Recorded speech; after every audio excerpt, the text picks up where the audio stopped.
Lagay pa rin ng panahon dito naman po sa Follow may up din. bandang Calabarzon. Makakasama po natin si Rayan Derek Marquez, Chief po ng DRRM Disaster Risk Reduction Management Division ng Office of Civil Defense Calabarzon at spokesperson po ng RDRRMC Calabarzon. Good morning po Sir Rayan, Victoria po at Christian. Hi sir, good morning. Good morning, Christian. Good morning, Victoria. Kumusta naman sir ang lagay po ng panahon sa bahaging iyan? Yung ating weather condition and monitoring natin sa buong Calabarzon, so nag-ano tayo ng cloudy skies. So meron din mga scattered rain showers. So yun yung naitsalahan natin. So far, wala namang ganong kalakas na pag-ulan kung mga sumunod na araw. Opo, so itong nagdaang Pasko sir hanggang kahapon, hindi naman malakas ang pag-ulan po? Hindi naman ganong kalakas. May mga naitala lang tayo ng mga cloudy skies at mga scattered rain showers. Ay, good to know, good to know. So wala namang baha, wala namang pong daan na hindi, kalsada na hindi madaanan. Yung naging effect sa atin ng shear lines nung bago magbasko, nung nakaraang araw, yun, may epekto pa rin sa atin yun at meron pa rin tayong isang road na hindi madaanan. Anong kalsada po ito, sir? Yung sa bandang Sampaloc Road ng Quezon. Ano pong nangyari? Yung kanilang mga sementadong ay nasira. So may mga area na umangat, may mga area na lumubog dahil sa tuloy-tuloy na pag-ulan. So may kalakasan din po, sir, doon? Actually, doon sa area na yon, meron tayong mga reported na mga naging flooded areas. Pero sa ngayon naman, yung reported natin, kasi sa buong Calabarzon, almost 30 na flooding incidents yung na-report natin sa probinsya ng Laguna sa Quezon. Marami na rin. Medyo may kalakasan yung naging epekto sa atin ng shear lines na dumaan. Opo, gaano kataas, sir, yung naging pagbaha po doon? Doon sa 30 areas na yon? May mga reported naman na 1 feet, 2 feet, mga gano'n naman. Okay. So Okay. hindi naman ganun kataas. Pero nagkaroon pa rin, oo. Pero di naman At kinailangan saka sir. nag-subside na naman yung paramihan dito. Opo. Okay. Pero wala namang kinailangan sir na i-evacuate mula dun sa areas na yon. Pagtala tayo ng 88 families or 367 individuals na reported na apektado. Ito ay 33 families or 104 individuals ay nasa evacuation center pa natin sa Santa Cruz. At 6 naman yung nasa outside evacuation center sa Mauban, Quezon. So meron pa rin tayong And as you speak sir, nandun pa rin po sila sir? Yes, oo. Ito ay updated as of December Apo. 28. Posible kaya sir na abutin sila ng New Year doon sa evacuation? I hope hindi, pero depende pa rin to sa yung taas ng tubig at saka yung safety nila. Apo. Aside doon sir sa hindi madaan ng kalsada diyan sa may Quezon, may mga na-report din po bang infrastructure damage dahil kay shear line? Doon sa ating sira na 6 na sira yung mga kalsada, 5 doon na ayos na. Baling isa lang talaga ongoing yung repair nito. Okay po. Sir, kung bumuti na, kahit pa paano, bumuti na po ang lagay ng panahon, bakit hindi pa po makauwi yung mga nasa evacuation center? Dahil syempre yung iba mataas pa rin yung lugar, yung baha sa kanilang lugar, at the same time yung safety nila hindi natin dahil maaaring. Kasi ito yung mga area nasa Santa Cruz eh. So ang kanilang mga bahayan ay hindi naman dun sa nasa shore ng Laguna Lake. So kumbaga hindi na to yung baha eh. Ito na yung nandudun sila sa water sa Laguna Lake mismo. Kaya tuloy-tuloy pag-ulan natin, simula pa noong November, December, may bahagyang pagtaas yung patubigan natin sa Laguna Lake. Yung kanilang mga bahay, doon mismo nakatayo sa area na tubig ng Laguna Lake. Sir, residential area ba talaga yon? Perhaps they are not, they're informal settlers on that area. Okay. And In case lang, sir, na wag naman sana, kung New Year sila sa evacuation center, may kahit pa paano, simpleng salo-salo po kaya na pwedeng maibigay ang LGU? Yung ating local government naman is giving them the assistance, food items, tapos may mga non-food items din.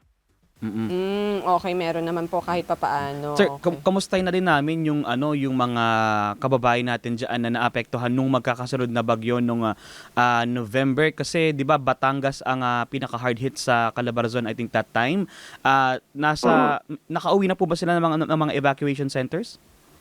Again, yung naging issue natin doon is that hindi na natin pinababalik yung mga yung bahay nila is doon na sa area na hindi na safe.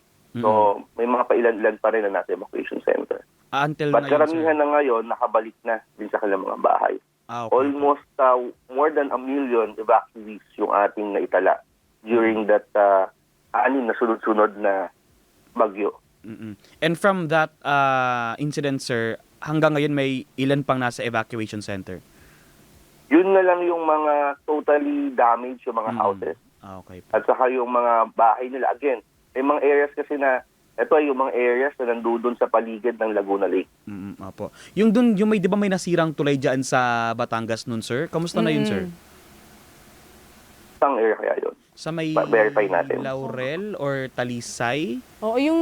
Oo. Yeah. Ongoing naman yung magiging assessment namin ng lahat ng nasira this coming January, February sa aming post-disaster needs assessment para matugunan natin yung agarang pagpapagawa nito. Okay po. Since nasalanta nga rin po, sir, ang Calabarzon, dito mga nagdaang bagyo, ano po ba, meron bang pag-iiba sa protocol? Meron po ba tayong mga ipapatupad na bago para po mas matiyak ang kaligtasan po ng mga residente? Bukod dun sa ating Emergency Operations Center na palagian naman nating standby at the same time nakataas yung ating alert level, meron tayong mga interagency na binabalangkas para tutukan yung mga nangyayari na disaster or yung ating mga hazard na dumadaan sa ating mga rehiyon. So ito ay binubuo ng iba't ibang ahensya para tutukan yung response actions natin. So definitely parehas lang din naman, pero ito nga, ang difference lang nito is that this real time yung aming pag-uusap at the level ng national at regional. So, kumbaga nakatutok yung lahat ng mga ahensya at saka lahat ng ating mga regional directors at the same time yung ating mga... Ito inuupuan din at the level ng national, inuupuan din to ng ating Defense Secretary at saka ng ating Civil Defense Administrator para matutukan yung lahat ng pangyayari katulad nung nagdaan ng yung 4 na bagyo, yung sunod-sunod, yung mga response actions natin sa buong Pilipinas. Opo. So, mas agaran yung aksyon na ginagawa natin ngayon. Opo. Sir, ano yung lessons learned naman? Dahil nga po dito sa mga nagdaang kalamidad. Oo, yung lessons learned natin, hindi na malayo pa lang talaga yung bagyo, whether we will be directly hit, pero alam natin may epekto. Preemptive evacuation talaga yung pinakamahalaga na ipatupad. Kasi una, magiging ligtas yung ating mga residente. Pangalawa, pati yung ating mga responders ay ligtas. Pangalawa, yung positioning ng ating mga response teams, positioning ng ating mga food and non-food items. So malayo pa lang yung sakuna, malayo pa lang yung mga disasters, ay naka-pre-positioned na yung ating mga alert teams, yung ating mga response teams. At the same time, sa buong Calabarzon, meron tayong mga naka-pre-position na mga non-food items sa food item para mas mabilis yung dispatch ng mga agarang tulong na maibigay dun sa ating mga evacuees at saka mga affected na individuals and families. Opo. Kabuuan, sir, ilan nga po ang naapektuhan sa Calabarzon? Dito mga nagdaang bagyo, kalamidad? Yes, oo. Yung sa dumaan ng 6 na bagyo, almost 1.5 million yung affected families, affected individuals natin. Itong dumaang shear line, base sa aming naitala, almost 88 families or 367 individuals yung apektado naman ng shear line. Okay, 1.5 million, ang dami. And, oo. Affected. Opo, in terms of damages, sir, gaano kalaki po inabot? Based dun sa ating computation, billion yung mga naging damages sa atin. At ito i-verify pa natin kasi nagsasubmit pa sila sa atin ng mga damage at ibabalidate pa ito ng Office of Civil Defense Calabarzon. Malaki yung naging damage sa atin actually yung sunod-sunod na bagyo. Opo. At siguro sir, final question. Pag ganitong panahon ba, kasi sa Cagayan, nakausap namin kanina, sabi nila pag ganitong panahon, talagang medyo maulan doon. Diyan ba sa Calabarzon ba, ano usual ang panahon kapag ganitong magpapalit ng taon? Parehas. Dahil yung shear line, siyempre yung iba't ibang weather disturbances, nararanasan din natin sa Calabarzon. So maulan din. Although sa ngayon wala namang nasabi na may darating na bagyo, pero ngayon lubang may kalakasan yung shear line, no, kapag nag-aabot yung hangin sa itaas at sa ibaba. Yung nasabi nila, yung shear line na yon. Kasi nag-create ito ng kaulapan. So tuloy pa rin, may mga thunderstorm tayo, may mga rainfall warning. So, almost parehas din. Ang ano lang natin, kahit walang bagyo, malaki pa rin yung epekto nito sa atin kasi tuloy-tuloy yung pag-ulan. Marami tayong areas na saturated na yung kalupaan. So mas madali na itong bumuho, yung mga lupa, at the same time, yung mga bundok, yung mga malalapit sa mga hazard areas, yun yung binabantayan natin. Opo. Ano ang abiso nyo na lang, sir, sa ating pong mga nasasakupan? As early as November, and December, we have already raised our alert level to blue para mabantayan ng maayos yung ating nasasakupan sa Calabarzon. Bukod dun sa ating nararanasan na pag-ulan, siyempre yung pagbabantay natin dun sa Pasko at sa Bagong Taon.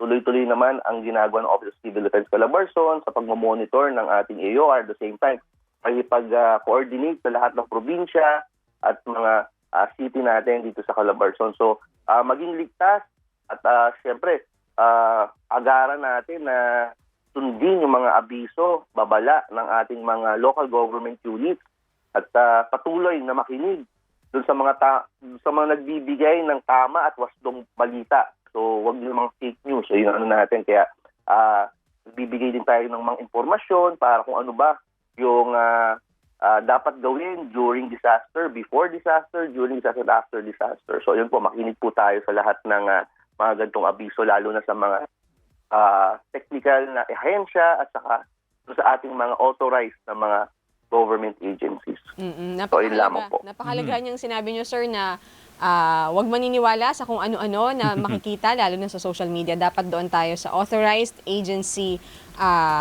pumunta or kumuha ng information. Lalo na kung tungkol sa panahon. Oo, lalo na kung may bagyo, Yes. may sama ng panahon. Okay. Sir, thank you very much po. Mga kaserbisyo, subscribe na sa Teleradyo Serbisyo YouTube channel.